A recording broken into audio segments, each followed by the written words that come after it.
Hello friends, कैसे हैं आप सब। और आज बात करते हैं अपन ओजोन लेयर की, जो हमारी सुरक्षा कवच का कार्य करती है। किसका कार्य करती है? हमारा सुरक्षा कवच का कार्य करती है। और ओजोन लेयर होती क्या है? ओजोन लेयर क्या है? एक ट्राई एटॉमिक गैस होती है। क्या होती है? एक ट्राई एटॉमिक गैस होती है जिसका फॉर्मूला होता है O3, जो 3 ऑक्सीजन परमाणुओं से मिलकर बनी होती है। अब जो ओजोन के लिए जो सबसे इम्पोर्टेंट पार्ट है वो है कि ओजोन के प्रकार कितने होते हैं, यानी टाइप ऑफ ओजोन कितने हैं। तो टाइप कितने होते हैं? ओजोन के 2 टाइप होते हैं, बैड ओजोन और गुड ओजोन, यानी खराब ओजोन और अच्छी ओजोन। अब क्वेश्चन ये पूछा जाता है कि बैड ओजोन कहाँ पर मिलते हैं। और सबसे इम्पोर्टेंट है ये कम्पिटिटिव एग्जाम के लिए, क्योंकि कम्पिटिटिव जितने भी एग्जाम होते हैं उसमें यहीं से क्वेश्चन पूछा जाता है कि बैड ओजोन कहाँ मिलती है, कहाँ पर मिलती है, और गुड ओजोन कहाँ पर मिलती है। तो इसका आंसर क्या होता है कि बैड ओजोन कहाँ पर मिलती है? क्षोभ मंडल में मिलती है। और गुड ओजोन कहाँ पर मिलती है? समताप मंडल में मिलती है। कहाँ पर मिलती है? समताप मंडल में मिलती है। अब आप बैड ओजोन को याद कैसे रखें? याद रखने का तरीका है कि आप कोई भी काम करते हैं उसमें क्या आ जाता है, किसी प्रकार का विक्षोभ आ जाता है। किसी प्रकार का क्या आ जाता है? विक्षोभ आ जाता है। और विक्षोभ आने से क्या होता है? वो कार्य क्या हो जाता है? खराब हो जाता है। यानी खराब से अपने को याद रखना है, विक्षोभ से याद रखना है किसको? क्षोभ मंडल को याद रखना है। क्षोभ मंडल में कौन सी ओजोन मिलती है? बैड ओजोन मिलती है। इसकी यूनिट क्या होती है? ओजोन की मोटाई की मापने की जो यूनिट, सेकंड क्वेश्चन बनता है यहाँ पर कि ओजोन की मोटाई को मापने का जो यूनिट होता है वो क्या होता है? तो यूनिट क्या होता है? डोप्सन यूनिट होती है। ठीक है, क्या होती है? डोप्सन यूनिट होती है। और एक डोप्सन यूनिट होती है उसमें एक पीपीबी होता है। यानी एक डोप्सन यूनिट, ये याद रखना है कि एक डोप्सन यूनिट में कितने पीपीबी होते हैं? तो एक पीपीबी होता है। ठीक है, अब बात करते हैं कि ओजोन लेयर है वो हमारा सुरक्षा कवच क्यों है, अपन इसको सुरक्षा कवच क्यों मानते हैं। तो आप जानते हैं कि सूर्य से जो आने वाली जो किरणें हैं उनमें कुछ यूवी रेज भी होती हैं। और जो यूवी रेज होती हैं ना, वो हमारे शरीर के लिए सबसे घातक हैं, क्योंकि उसमें कई प्रकार के डिसऑर्डर होने की आशंका रहती है। बहुत सारे डिसऑर्डर कर देती है वो। सबसे ज़्यादा जो डिसऑर्डर करती है वो कैंसर करती है, स्किन कैंसर करती है। तो अपने को इससे बचना होगा। और हमारे जो ये ओजोन लेयर है वो इसको क्या करती है? अवशोषित करती है। यूवी रेज जो है उनको क्या करती है? अवशोषित करती है। इसीलिए हमारे लिए ओजोन लेयर क्या है? सुरक्षा कवच का कार्य करती है।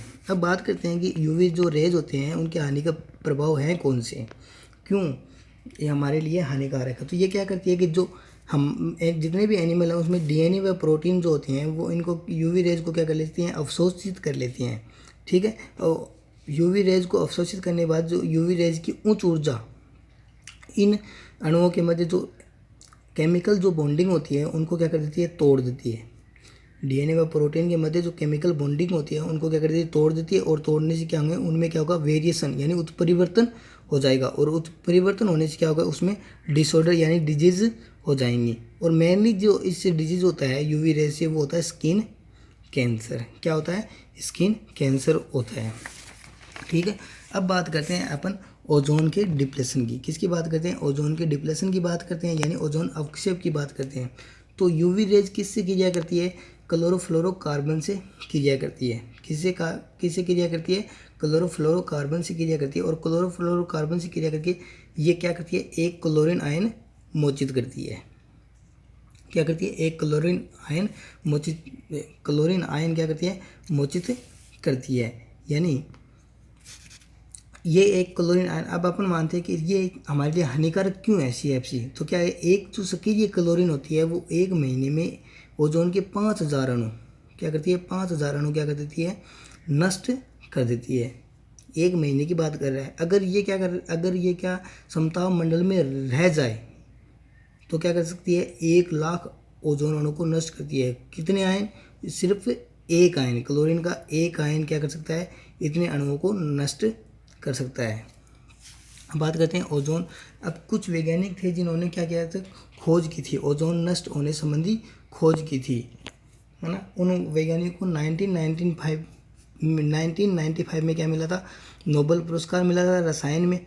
और उनके नाम थे, तो उनका फॉर्मूला है याद करने के लिए, करो मोलिना रोल। तुम क्या करोगे? हेमा मालिनी थी ना, वो क्या करती है? रोल करती है। तो यानी करो मोलिना रोल तुम। तो इससे करो क्या? करो से याद रखना है क्रूटजेन मोलेना से आपको मोलेना याद रखना है, रोल से रोलैंड याद रखना है। और ये 3 वैज्ञानिक थे जिन्होंने क्या किया था, ओजोन नष्ट होने संबंधी खोज की थी। ठीक है, इसके बाद में एक संधि हुई थी। कौन सी संधि हुई थी? इंटरनेशनल संधि हुई थी जो 1987 में हुई और कनाडा में हुई थी। वो स्थान कौन सा था? कनाडा, मॉन्ट्रियल था। यानी 1987 में एक संधि हुई जिसका नाम था मॉन्ट्रियल प्रोटोकॉल। क्या नाम था? मॉन्ट्रियल प्रोटोकॉल जिसका नाम था। और ये संधि किस लिए हुई थी? ओजोन नष्ट करने वाले जो पदार्थों को नियंत्रित करने के लिए हुई।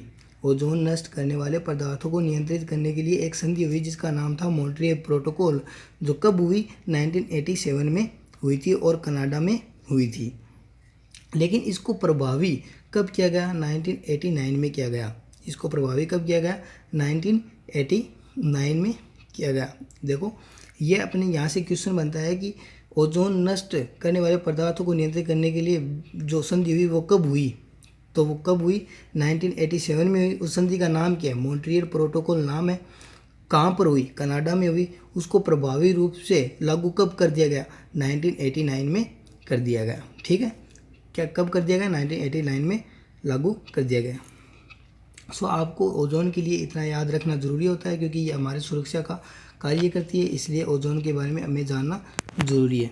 तो आज के लिए अपन इतना ही पढ़ेंगे और आगे मैं आपके लिए बहुत अच्छी अच्छी वीडियो लेके आऊँगा दोस्तों। तो आप मेरे चैनल को सब्सक्राइब कर देना ताकि आपको हर नोटिफिकेशन तुरंत मिलता जाए। तो धन्यवाद, थैंक यू सो मच।